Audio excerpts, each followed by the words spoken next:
Tetapi Sefaca bin Matan, Gedalia bin Pasyur, Yukhal bin Selemia, dan Pasyur bin Malkia mendengar perkataan yang tidak henti-henti diucapkan oleh Yeremia kepada segenap orang banyak itu.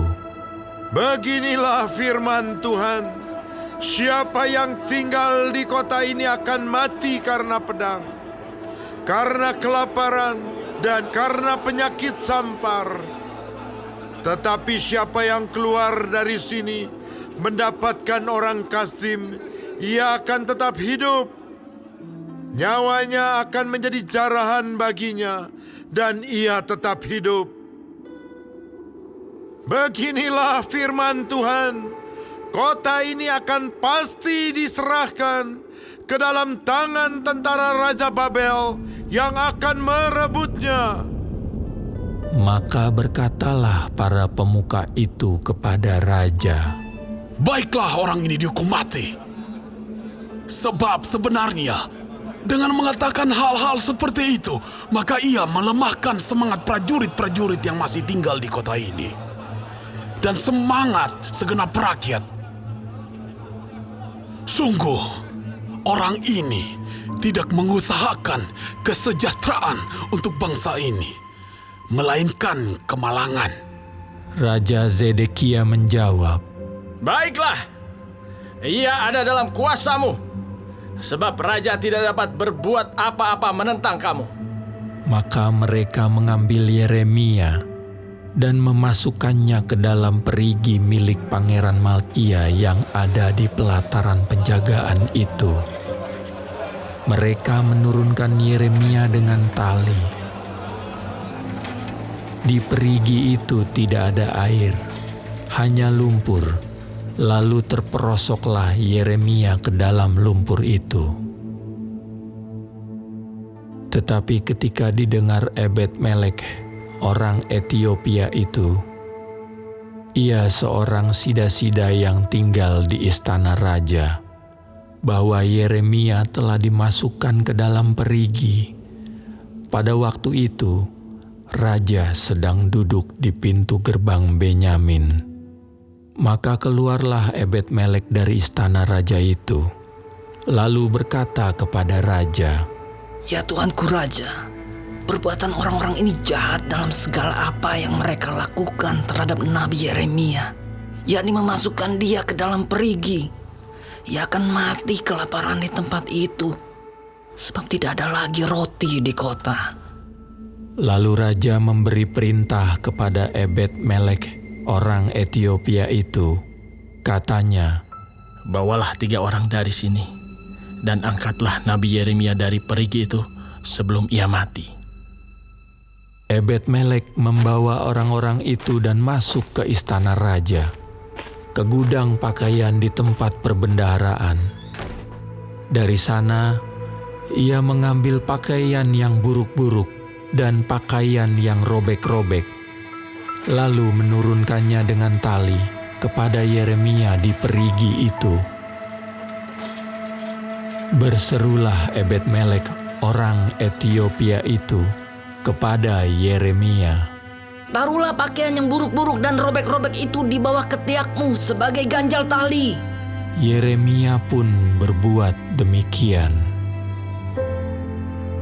Kemudian mereka menarik dan mengangkat Yeremia dengan tali dari perigi itu. Demikianlah Yeremia tinggal di pelataran penjagaan itu. Raja Zedekia menyuruh orang membawa Nabi Yeremia kepadanya di pintu yang ketiga pada rumah Tuhan. Berkatalah raja kepada Yeremia, "Aku mau menanyakan sesuatu kepadamu. Janganlah sembunyikan apa-apa kepadaku." Jawab Yeremia kepada Zedekia, Apabila aku memberitahukannya kepadamu, tentulah engkau akan membunuh aku, bukan? Dan apabila aku memberi nasihat kepadamu, engkau tidak juga akan mendengarkan aku. Lalu bersumpahlah Raja Zedekia dengan diam-diam kepada Yeremia. Katanya, Demi Tuhan yang hidup, yang telah memberi nyawa ini kepada kita, aku tidak akan membunuh engkau dan tidak akan menyerahkan engkau ke dalam tangan orang-orang yang berusaha mencabut nyawamu itu. Sesudah itu berkatalah Yeremia kepada Zedekia, Beginilah firman Tuhan, Allah semesta alam, Allah Israel. Jika engkau keluar, menyerahkan diri kepada para perwira Raja Babel, maka nyawamu akan terpelihara, dan kota ini tidak akan dihanguskan dengan api. Engkau dengan keluargamu akan hidup. Tetapi jika engkau tidak menyerahkan diri kepada para perwira Raja Babel, maka kota ini akan diserahkan ke dalam tangan orang-orang Kasdim yang akan menghanguskannya dengan api. Dan engkau sendiri tidak akan luput dari tangan mereka. Kemudian berkatalah Raja Zedekia kepada Yeremia, Aku takut kepada orang-orang Yehuda yang menyeberang kepada orang Kasdim itu. Nanti aku diserahkan ke dalam tangan mereka, sehingga mereka mempermainkan aku. Yeremia menjawab, Hal itu tidak akan terjadi. Dengarkanlah suara Tuhan dalam hal apa yang kukatakan kepadamu. Maka keadaanmu akan baik dan nyawamu akan terpelihara. Tetapi jika engkau enggan menyerahkan diri, maka inilah firman yang dinyatakan Tuhan kepadaku.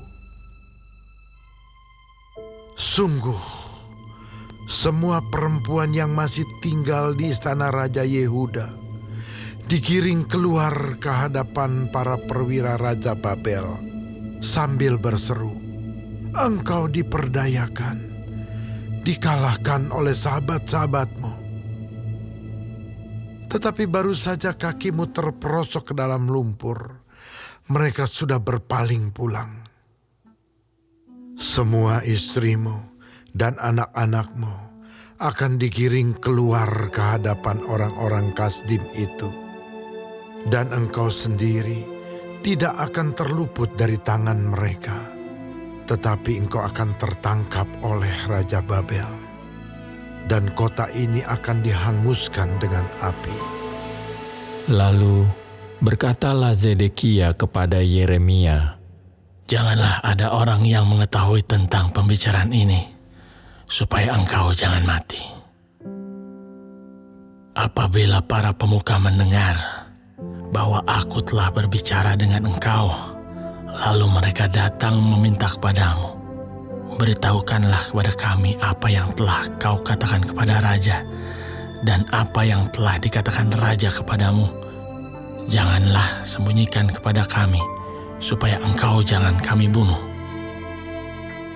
Maka haruslah kau katakan kepada mereka, Aku menyampaikan permohonanku ke hadapan raja, supaya aku jangan dikembalikannya ke rumah Yonatan untuk mati di sana. Memang semua pemuka itu datang bertanya kepada Yeremia, tetapi ia memberi jawab kepada mereka, tepat seperti segala yang diperintahkan raja. Maka mereka membiarkan dia, sebab sesuatu pun dari pembicaraan itu tidak ada yang diketahui siapapun. Demikianlah Yeremia tinggal di pelataran penjagaan itu sampai kepada hari Yerusalem direbut.